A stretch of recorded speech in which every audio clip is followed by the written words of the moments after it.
এসব ভাবনার মাঝে শুভ্র ধমক দিয়ে বলল। তোকে কি বললাম আমি? আমি মিনমিন করে বলে উঠলাম, শুভ্র, না আজ সাজলে হয় না?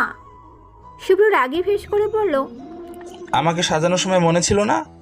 এখন তুই 10 মিনিটে এমন সাজবি, না হলে 11 মিনিট পর তোকে আমি চুবানি দেব, আর সাথে ঠাটিয়ে চর ফ্রি।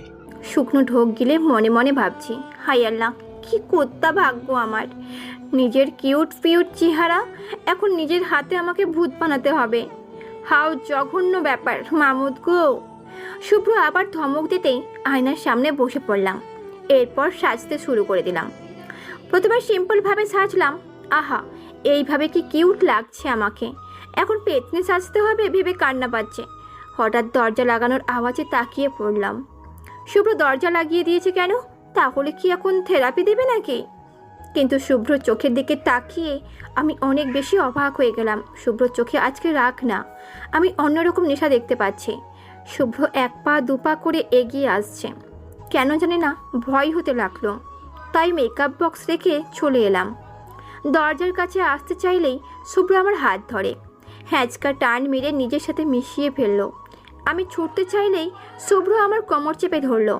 শুভ্র আমার কোমরের হাত দিতেই আমি কেঁপে উঠলাম। চোখ গোল গোল করে ওর দিকে তাকিয়ে পড়লাম। শুভ্র, কি করছো? শুভ্র আমার ঠোঁটে আঙুল দিয়ে বলল, হিস, কোনো কথা বলবি না। তুই না চাইতেছিস তোর বয়ফ্রেন্ড রোমান্টিক হোক? আমি আর কি বলবো। শুভ্র আমার এত কাছে আসতে আমার শরীর রীতিমতো কাঁপছে। বুকের ভেতর কেউ যেন ঢোল পেটাচ্ছে। এর মাঝে শুভ্র আমার ঠোঁটে ঠোঁট ছুঁয়ে দিল। আমার চোখগুলো যেন কোঠর থেকে বেরিয়ে আসবে। আমি কিছু বুঝতে পারছি না। শুভ্র ঠোঁট এখন আমার ঠোঁটে। আমি এক হাতে শুভ্র টি শার্টটা খামচে ধরে আছি, আরেক হাতে নিজের জামা খামচে ধরে আছি। কতক্ষণ পর শুভ্র ঠোঁট থেকে সরে এলো। এক হাত দিয়ে নিজের ঠোঁটে হাত বুলিয়ে বলল, ওয়াও রেড রোজ, তোর ঠোঁট তো খুব সফট। লজ্জায় আমি চোখ নামিয়ে নিয়েছি। ঘন ঘন নিঃশ্বাস নিয়ে দরজা খুলে দৌড়ে বেরিয়ে এলাম। রুমে এসে দরজা আটকে বেডে বসে পড়লাম। কেন জানি না শুভ্রকে আটকাতে পারিনি আমি। এদিকে নিজের কাছেও লজ্জা লাগছে প্রচুর। কেন যে বলেছিলাম রোমান্টিক হতে কে জানি। আয়নার সামনে দাঁড়িয়ে আছি, বারবার আজকের কথা মনে পড়ছে। মামনির ডাকে দৌড়ে নিচে চলে এলাম। ততক্ষণে শুভ্র ফ্রেশ হয়ে চলে এসেছে। আমাকে দেখে মামনি বলে উঠল, বাহ, রোজ থেকে খুব সুন্দর লাগছে। সাথে দিদা আর সাহেল আঙ্কেলও বলল। সাহেল আঙ্কেল হচ্ছে শুভ্রের বাবা।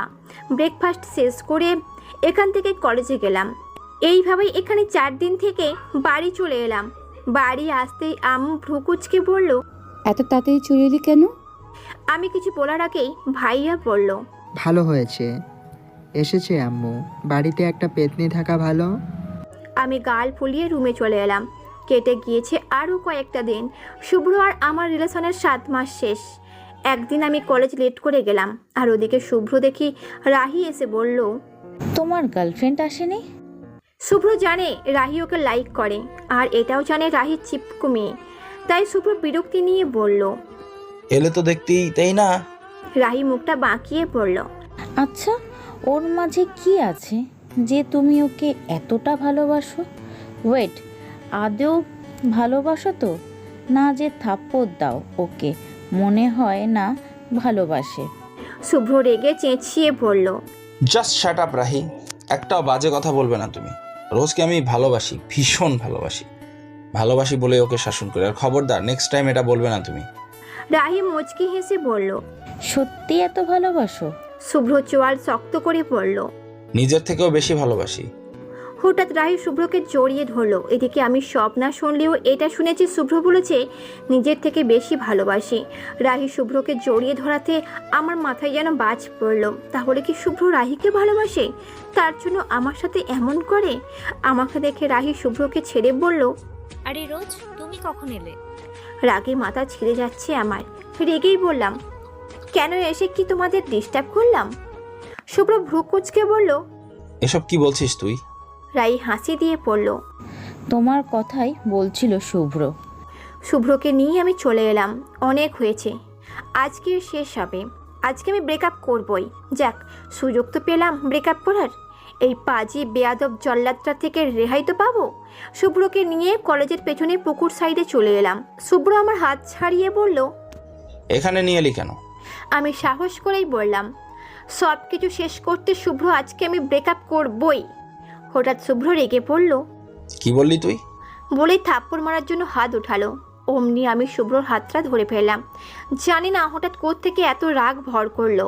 শুভ্রের হাত ঝাড়া দিয়ে ফেলে আমি ওর গালে ঠাস করে এক থাপ্পড় মেরে বললাম। শুভ্র হতবাক হয়ে তাকালো আমার দিকে। আমি রেগে আগুন হয়ে বললাম, খবরদার আমায় গায়ে হাত তুলবে না। অনেক সহ্য করেছি আমি তোমাকে, আর না। আমার লাইফটা হেল করে রেখেছো তুমি। আমার গায়ে হাত তোলা, চুবানি দেওয়া, রোজ এটা করবি না, ওটা করবি না, ওখানে যাবি না, সেখানে যাবি না, কোনো ছেলেদের সাথে কথা বলবি না, ব্যাস অনেক হয়েছে সব। আর না, আমার তো মনে হয় তুমি আমাকে কখনোই ভালোবাসোনি। ভালোবাসলে এরকম করতে না তুমি। শুভ্র এতক্ষণ মাথা নিচু করেছিল। আমার শেষের কথা শুনতে মাথা তুলল। শুভ্র মাথা তুলতেই আমি অবাক হলাম। শুভ্রর চোখে পানি টলমল করছে। শুভ্র কাঁপা কাঁপা গলায় বলল, তুই আমাকে ভালোবাসিস তো রোজ? আমার মুখে কোনো কথা নেই। তুই কোনোদিন ভালোবেসেছিস আমাকে? মানছি আমি তোকে অনেক জ্বালাই, কিন্তু বিশ্বাস কর রেড রোজ, আমি তোকে ভালোবাসি বলেই কোনো ছেলেদের সাথে তুই কথা বললে আমার খুব রাগ লাগে, খুব বেশি রাগ লাগে। তুই যখন এই কথা তুলেই ফেললি, তখন আমিও একটা কথা বলি। আমি ওর দিকে তাকাতে শুভ্র বলল, তুই আমাকে ভালোবাসিস না জানি। 7 মাস আগে তুই আমার ফেসের প্রেমে পড়েছিলি, রাইট? আমি হয়ে গেলাম। এটা তো সত্যি কথা। আমি শুভ্রের ফেস দেখেই তো ফিদা হয়েছিলাম, আর তাই ঠিক করি ওর সাথে প্রেম করব। এর মাঝে শুভ্র বলল, তুই চেয়েছিলি ক্যাম্পাসের সব থেকে হ্যান্ডসাম শুভ্রকে তোর প্রেমে ফেলতে, যাতে তুই আমাকে পটিয়ে ভাব নিতে পারিস। তুই তো কোনোদিন আমাকে ভালোবাসিস নি রোজ, তবু আমি সব জেনে তোর প্রপোজ কেন অ্যাকসেপ্ট করেছি জানিস? আমি প্রশ্নবোধকভাবে তাকিয়ে আছি। কারণ তোকে আমি অনেক আগে থেকে ভালোবাসি। আমার গার্লফ্রেন্ড হয়েও যখন তুই আমারই সামনে অন্য ছেলেদের দেখলে বলতি না, ইস কি কিউট, আমি তো ক্রাশ খেয়ে গেলাম, তখন ঠিক বুকের মাঝে লাগতো আমার। আমি আর কখনো তোকে মারবো না, তুই যা ইচ্ছা করতে পারিস রোজ, কিন্তু ব্রেকআপ করিস না প্লিজ। তোকে আমি অনেক ভালোবাসি রোজ। আমি অবাক হয়ে তাকিয়ে আছি, সব জেনেও আমাকে ভালোবাসে। কিন্তু না, আমার কি তাতে? ব্রেকআপ আমি আজকে করব, তাই বললাম। শোনো, আমি ব্রেকআপ করব, আর এটাই আমার ফাইনাল ভাই। আজকের পর আমাদের রিলেশন থাকবে না। তোমার থেকে স্বামীর অনেক ভালো, আমি ওর সাথেই প্রেম করব। আমি তোমার থেকে মুক্তি চাই। বলে আসতে গেলেই শুভ্র আমার হাত ধরে পড়ল। রেড রোজ প্লিজ এমন করিস না, আমাকে ছেড়ে এভাবে চলে যাস না প্লিজ। আমি তোকে প্রমিস করছি, তুই যা বলবি আমি সব করব। প্রয়োজনে তুই উঠতে বললে উঠবো, তুই বসতে বললে বসবো, তুই যদি বলিস শুভ্র স্ট্যাচু তাই হয়ে যাবে। তবু এরকম করিস না রেড রোজ প্লিজ। আমার খুব কষ্ট হচ্ছে রোজ, মাথায় খুব ব্যথা করছে, চলে যাস না প্লিজ। কেন যেন আমার পাষাণ মন শুনলো না এসব। শুভ্রকে ফেলে আমি চলে এলাম। আস্তে আস্তে শুনেছিলাম শুভ্র চেঁচিয়ে বলেছিল, red rose don't believe me, I can't live without you রোজ।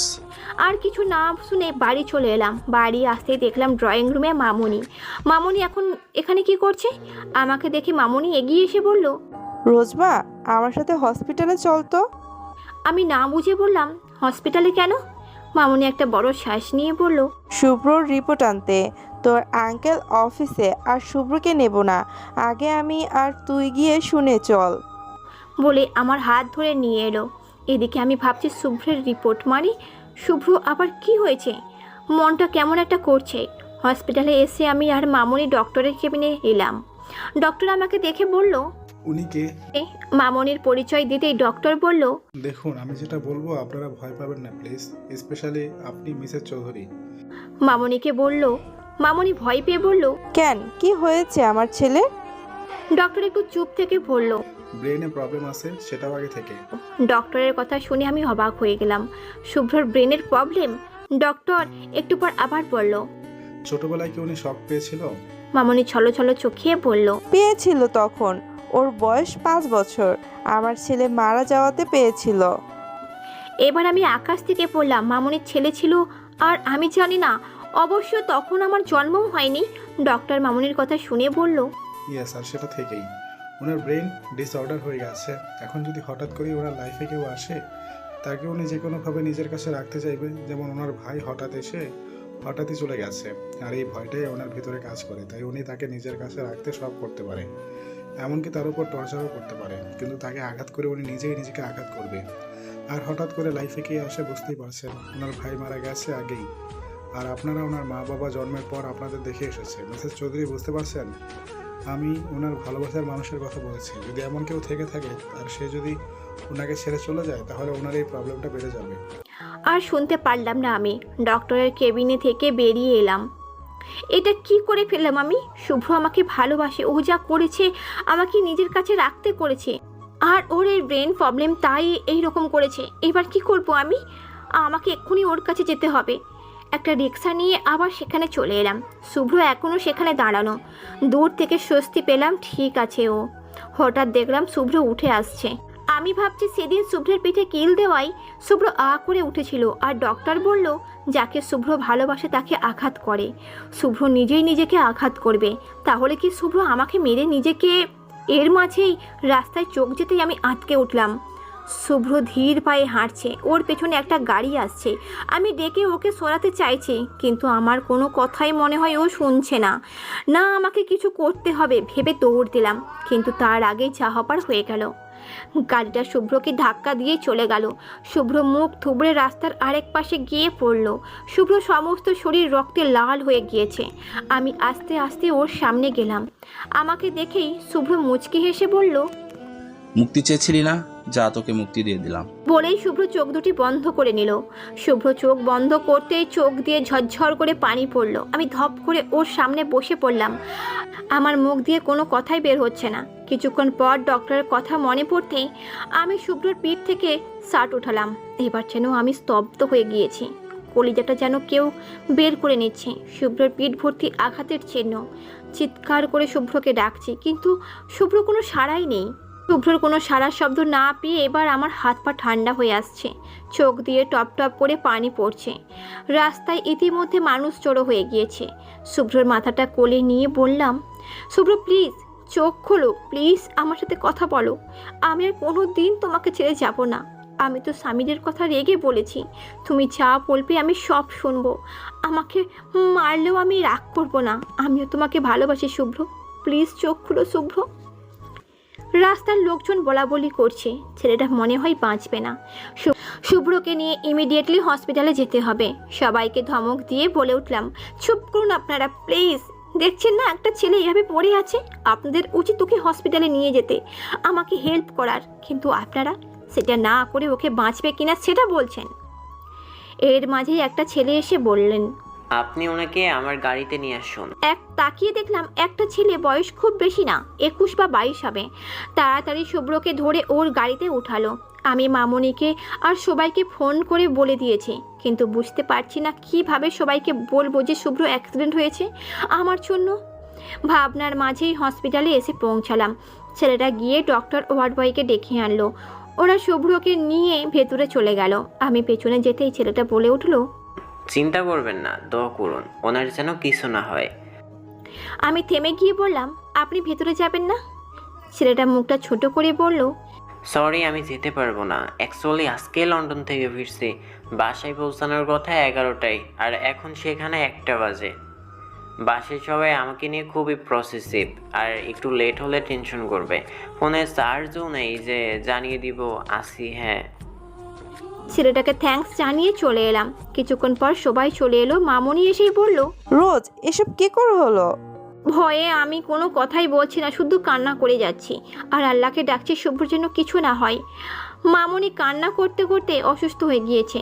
ভাই আমাকে টেনে একটু দূরে এনে বলল, রোজ এসব কিভাবে হলো? ভাইয়াকে জড়িয়ে ধরে কেঁদে দিলাম। ভাইয়াও আমাকে জড়িয়ে ধরে বলল, আমাকে অ্যাটলিস্ট বল রোজ। ভাইয়াকে এক এক করে সব বললাম। আমার কথা শুনে ভাইয়া হতাশ হয়ে পড়ল। তুই এটা কি করলি রোজ? শুভ্রকে এভাবে হার্ট করলি? শুভ্র তোকে অনেক ভালোবাসে, সেটাও অনেক আগে থেকে রোজ। আমি অবাক হয়ে পড়লাম। তুমি এইসব জানো ভাইয়া? ভাইয়া জোরে একটা শ্বাস নিয়ে বলল। হ্যাঁ আমি সব জানি। আমি কাঁদতে কাঁদতে বললাম, তাহলে আমাকে কেন জানাওনি? ভাইয়া কিছু বলবে তার আগেই ডক্টর এলো। ডক্টরকে বের হতে দেখে আমি চলে এলাম। তবে ডক্টরের মুখটা কালো করে রেখেছে, যেটা দেখে আমার শরীর কাঁপছে। আমার শুভ্র ঠিক আছে তো? ডক্টরকে চুপ থাকতে দেখে বললাম, ডক্টর আপনি চুপ করে আছেন কেন? শুভ্র ঠিক আছে তো? ওর কিছু হয়নি তো? আমরা দেখা করতে পারি ওর সাথে? প্লিজ চুপ করে থাকবেন না, বলুন। ডক্টর একটু চুপ থেকে বলল, দেখুন, অপারেশন আমরা করেছি, 24 ঘন্টা গেলে ওনার সেন্স আসবে। ডক্টরের কথাই সবাই স্বস্তির নিঃশ্বাস নিল। কিন্তু একটু পরে ডক্টর আবার বলল, তবে একটা প্রবলেম আছে। আমি কাঁপা কাঁপা গলায় বললাম, কি প্রবলেম ডক্টর? ডক্টর দীর্ঘশ্বাস ছেড়ে পড়ল, ওনার ব্রেনে আগে থেকেই প্রবলেম ছিল, আর এটা আপনারা সবাই মেবি জানেন, যেটাকে ব্রেন ডিসঅর্ডার বলা হয়ে থাকে। আর আজকের অ্যাক্সিডেন্টে ওনার ব্রেন এফেক্ট ফেলেছে, যার কারণে আজ হোক বা কাল ইনফ্যাক্ট যে কোনো সময় ওনার মেমোরি লস হয়ে যেতে পারে। ডক্টরের কথায় মামনি ধপ করে বসে পড়ল। সবার মাঝে পিনপনতান বিরাজ করছে, আর আমি দুপা পিছিয়ে গেলাম। তখন ডক্টর বলল, রিল্যাক্স, যদি ভাগ্য ভালো হয় তবে ওনার মেমোরি লস নাও হতে পারে। এখন সবটা ভাগ্যের ব্যাপার। উনি এখন এরকম একটা জায়গায় দাঁড়ানো, প্রতিটা মোমেন্ট ভাগ্য কী চায় মনে রাখতে হবে। ভাগ্য সহায় থাকলে মেমোরি লস হবে না, আর যদি ভাগ্য ওনার সাথে খেলে তবে ওনার মেমোরি লস যখন তখন হবে, সেটা হোক আজ কাল বা কয়েক বছর পর। আর মেমোরি লস হলেই বোঝা যাবে উনি আসলে কী ভুলে গেছে। অনেক কিছু মনে থাকবে, আবার অনেক কিছুই ভুলে যাবে। এখন আপনারা আল্লাহকে ডাকুন যেন ভাগ্য সহায় থাকে। আর একটা কথা, ওনার পিঠে আঘাতের দাগ, মেবি বেল্ট বা অন্য কিছুর আঘাত, আমি মেডিসিন দিয়ে দেবো, ঠিক হয়ে যাবে। বলেই ডক্টর চলে গেল। মামনি এতক্ষণ সেন্সলেস হয়ে গিয়েছে। আঙ্কেল নিঃশব্দে কেঁদে চলেছে। আমার আম্মু তখন থেকে কাঁদছে। বাসায় দিদা আছে, দিদা যদি এসব জানে, এই সব কিছুর জন্য একমাত্র আমি দায়ী। হঠাৎ ভাবলাম, ভাগ্য যদি সহায় থাকে, বলল ডক্টর, আল্লাহ হয়তো আমাদের উপর রহম করতে পারে। তাই বললাম, শুভ্রকে প্লিজ এই ব্যাপারে কেউ কিচ্ছু বলবে না। ডক্টর তো বলল, ভাগ্য সহায় থাকলে শুভ্র ভাইয়ের কিচ্ছু হবে না। তাই জানিও না, ভাগ্য হয়তো সহায় থাকতেও পারে। আমার কথায় সবাই হ্যাঁ বলল। পরের দিন সকালে শুভ্র সেন্স ছিল। শুভ্র চোখ না খুলেই আসতে বলল, রেড রোজ। আমি হতবাক হয়ে তাকিয়ে আছি। ওই আমার দিকে তাকানো, আমি মাথা নিচু করে দাঁড়িয়ে আছি। শুভ্র আস্তে আস্তে চোখ খুলতে মামনি বলল, শুভ্র এখন কেমন লাগছে? শুভ্র সবার সাথেই কথা বলল। আমি শুভ্রর কাছে যাওয়ার সাহস পাচ্ছি না। এরপর একে একে সবাই বেরিয়ে গেল। আমাকে দাঁড়িয়ে থাকতে দেখে শুভ্র বলল, এখান থেকে বেরিয়ে যা রোজ, তোকে আমি মুক্তি দিয়েছি, তুই মুক্ত। এখন থেকে তুই যা ইচ্ছা তাই করতে পারবি। আমার সামনে থেকে চলে যা প্লিজ। আজ থেকে আমাদের রিলেশন জাস্ট কাজিন। আমি দাঁড়িয়ে কান্না করতে লাগলাম। শুভ্র চেঁচিয়ে বলে উঠল, জাস্ট গেট আউট। আমি দৌড়ে বেরিয়ে এলাম। এটা তো হওয়ারই ছিল। আমি যা করেছি, তারপর শুভ্র কেন আমার সাথে রিলেশন রাখবে? আর আমি নিজের তো সব শেষ করেছি, আর আমি তো নিজে সব শেষ করেছি। তবে এটা ভেবে শান্তি পাচ্ছি যে শুভ্র সব মনে আছে। আবার ডক্টর তো বলল যে কোনো সময়, না না না, কোনো বাজে থিঙ্ক মনে আনবো না। কিছু হবে না, আমার শুভ্রর কিচ্ছু হবে না। 4 দিন পর শুভ্রকে বাড়ি নিয়ে গেল। ইদানিং কিছুই ভালো লাগে না, না শুভ্রকে ছাড়া। আগের দিনগুলো খুব মিস করি। দেখতে দেখতে 1 মাস কেটে গিয়েছে। এই 1 মাস শুভ্র আমার সাথে কথা বলেনি। আমি মাঝে মাঝেই গিয়েছি ওকে দেখতে। আজকে মামনি বলায় আবার এসেছি। শুভ্র সোফায় বসে ফোন চাপছে। আগের মতো চেহারায় উজ্জ্বলতা নেই, কেমন চোখ মুখ ফোলা, চোখের নিচেও স্পষ্ট। এর মাঝে মামনি এসে বলল, চল রোজ, শুভ্র চল। আমি কিছু বুঝতে না পেরেই বললাম, কোথায় যাব? মামনি আমার হাত ধরে বলল, তোর আর শুভ্রর জন্য ড্রেস কিনবো। বলে টেনে এনে গাড়িতে বসালো। শুভ্র চেহারায় রাগটা স্পষ্ট। হয়তো আসতে চাইনি, মামনি জোর করে এনেছে। গাড়ি চলছে আপন মনে। কতক্ষণ পর এসে পৌঁছলাম। মামনি শপিং করেই যাচ্ছে, কিন্তু কেন বুঝতে পারছি না। এর মাঝে শুভ্র একটা ছেলের সাথে ধাক্কা খেলো। মামনি কেনাকাটা করছে। আমি বেরিয়ে এলাম। আরে এটা তো ওই দিনের ছেলেটা। তাই বললাম, আরে আপনি? ছেলেটা মুচকি হাসি দিল। শুভ্র ভ্রু কুঁচকে তাকাতে আমি বললাম, শুভ্র সেদিন উনি তোমাকে ওনার গাড়িতে হসপিটালে নিয়ে গিয়েছিল। আমার কথায় শুভ্র তাকিয়ে বলল, থ্যাংক ইউ। ছেলেটা আবারও মুচকি হেসে বলল, এটা আমার রেসপন্সিবিলিটি। শুভ্র ছেলেটার দিকে তাকিয়ে আছে। ছেলেটাও তাই। আমি হেসে বললাম, কোথায় হারিয়ে গেলেন? শুভ্র মুচকি হাসি দিয়ে বলল, আজ আসি কেমন? আমিও বাই দিয়ে হাঁটা দিতেই ছেলেটা বলল, ভাইয়া। অমনি শুভ্র দাঁড়িয়ে গেল। ছেলেটা দৌড়ে এসে বলল, আরে তোমার নাম বলে যাও। দেখো আমি কাউকে আপনি করে বলতে পারি না, তাই তুমি করেই বলে ফেললাম। আর আমার বড় ভাই নেই, এছাড়াও তুমি আমার বড় ভাই হবে, তাই ভাইয়া বললাম। আমি হাঁ করে তাকিয়ে আছি।